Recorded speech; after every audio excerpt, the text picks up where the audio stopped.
Baik, Assalamualaikum warahmatullahi wabarakatuh.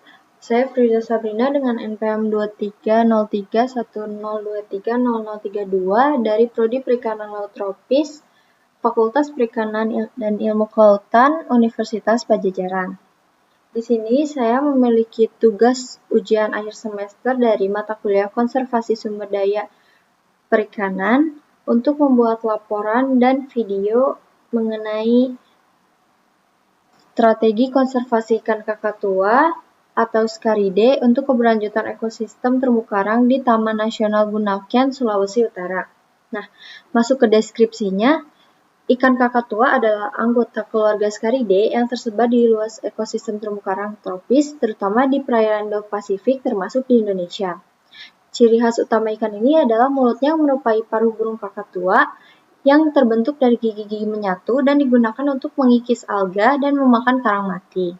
Warna tubuh ikan kakatua ini sangatlah bervariasi, seringkali mencolok dan berubah seiring usia dan jenis kelaminnya, yang dimana individu jantan dominan, terminal males, biasanya memiliki warna lebih terang dan pola tubuh yang lebih kompleks dibanding betina atau jantan muda. Lalu, di sini saya akan membawakan fakta-fakta unik terkait ikan kakatua. Yang pertama yaitu, ikan kakatua menciptakan pasir pantai yang mengikis batuan karang mati untuk mencari alga. Dengan hasil pengikisan itu dikeluarkan sebagai kotoran berupa butiran pasir halus yang berkontribusi sebesar pembentukan pasir pantai tropis. Beberapa penelitian menyebutkan bahwa satu ikan kakatua dewasa dapat menghasilkan hingga 1000 kg pasir per tahun menurut Bellwood tahun 2003.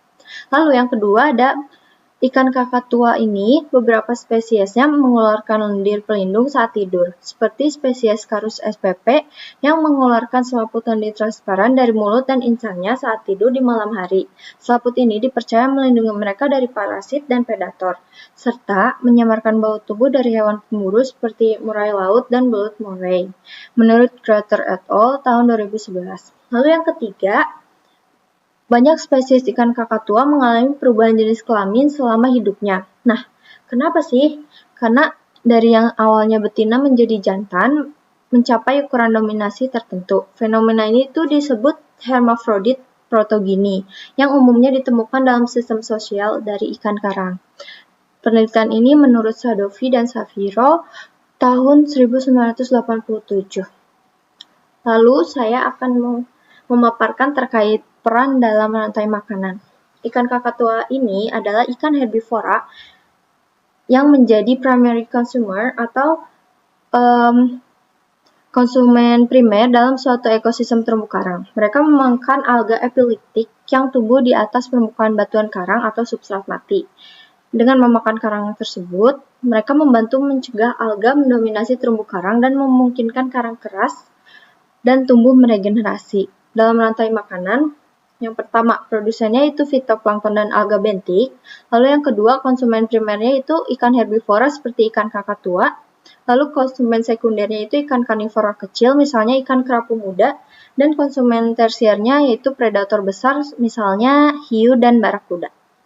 Dengan peran tersebut, ikan kakatua berperan sebagai pengendali kompetisi antara alga dan karang, menjadikannya engineer atau engineer ekosistem yang menjaga kelestarian dan struktur habitat terumbu karang, menurut Bellwood et al. Tahun 2004. Lalu, nilai apa saja sih yang saya bawa dalam topik saya ini? Yang pertama ada nilai ekologis, ekonomi, dan budaya ikan kakatua. Ikan kakatua ini memiliki nilai ekologis yang sangat penting dalam menjaga keseimbangan ekosistem terumbu karang. Sebagai herbivora utama, perannya dalam mengontrol pertumbuhan alga memungkinkan regenerasi karang berjalan optimal, menjadikannya indikator kesehatan lingkungan di laut tropis. Nah, secara ekonominya itu, ikan ini memiliki nilai dalam sektor perikanan dan pariwisata, terutama dalam daya tarik bagi penyelam dan wisatawan yang tertarik pada keanekaragaman hayati terumbu karang. Di beberapa wilayah pesisir, khususnya di Taman Bunaken Nasional ini, ikan kakatua memiliki nilai budaya baik dalam praktik konsumsi tradisional maupun dalam sistem pengetahuan lokal, penangkapan, dan zona larangan. Lalu, usulan strategi apa yang saya bawa? Usaha strategi konservasi berbasis pendekatan yang saya pilih yaitu ecosystem based management, di mana pengelolaan spesies tidak terpisah dari konteks habitat dan interaksi ekologisnya. Nah, salah satu usulan konkret adalah penguatan zonasi kawasan konservasi dengan menetapkan area larang di wilayah-wilayah yang menjadi habitat utama Scaridae. Selain itu, konservasi dapat didukung dengan pendekatan manajemen, yaitu pengelolaan bersama antara pemerintah dan lokal, termasuk edukasi, pemantauan berbasis komunitas, dan insentif berbasis konservasi.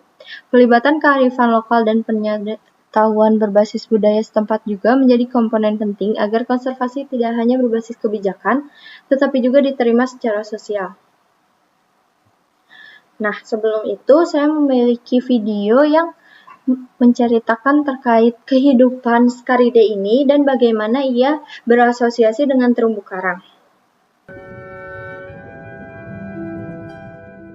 Ikan kakatua adalah kelompok besar spesies ikan laut yang menghuni seluruh perairan dangkal beriklim tropis dan subtropis di dunia.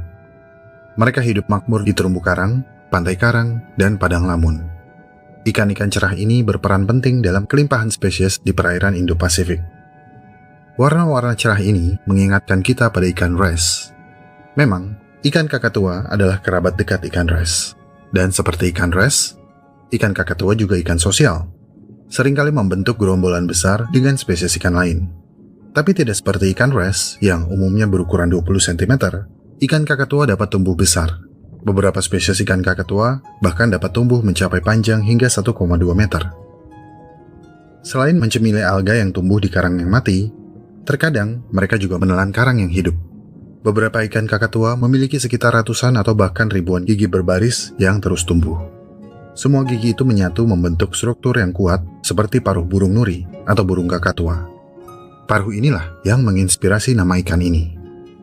Seperangkat gigi lain yang disebut gigi faring memecah serpian karang di tenggorokan ikan, menjadikannya lebih halus dan mudah dicerna. Para ilmuwan yang menganalisis struktur gigi ikan ini menemukan bahwa mereka lebih keras daripada tembaga. Saking kerasnya, gigi ikan ini juga dapat menahan tekanan hingga 530 ton, yang jika diibaratkan sama dengan sekitar 88 ekor gajah dewasa. Jika ikan kakatua tidak sengaja menelan karang, mereka tetap akan mencernanya, tapi membuang sisanya dalam bentuk pasir. Nah, karena sekitar 90% waktunya dihabiskan untuk mencemili karang mati, mereka adalah salah satu penyumbang pasir terbesar di laut. Seekor ikan kakatua dewasa berukuran besar dapat menggiling karang yang jika diperkirakan dapat mencapai hingga 90 kg pasir putih yang halus dalam setahun.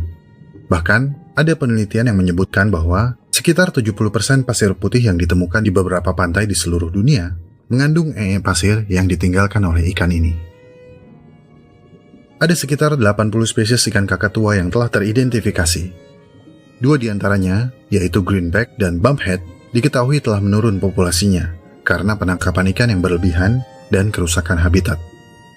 Namun, berkat undang-undang yang meliputi kawasan lindung laut yang baru, di mana menangkap ikan kakatua dinyatakan melanggar hukum, para ilmuwan memperkirakan jumlah mereka akan meningkat.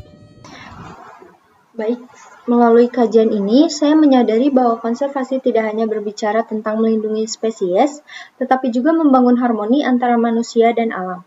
Ikan kakatua bukan sekedar penghuni terumbu karang, tetapi penyeimbang ekosistem yang keberadaannya menentukan keberlanjutan seluruh sistem laut. Refleksi pribadi dari proses penyusunan kajian ini adalah pentingnya pendekatan lintas disiplin, sinergi aktor, serta keterbukaan untuk belajar kearifan lokal. Konservasi bukan sekedar tanggung jawab ilmiah, melainkan juga panggilan etis bagi kita sebagai bagian dari lingkungan yang saling bergantung. Sekian dari saya, mohon maaf apabila ada kesalahan kata. Terima kasih atas waktu dan perhatiannya. Assalamualaikum warahmatullahi wabarakatuh.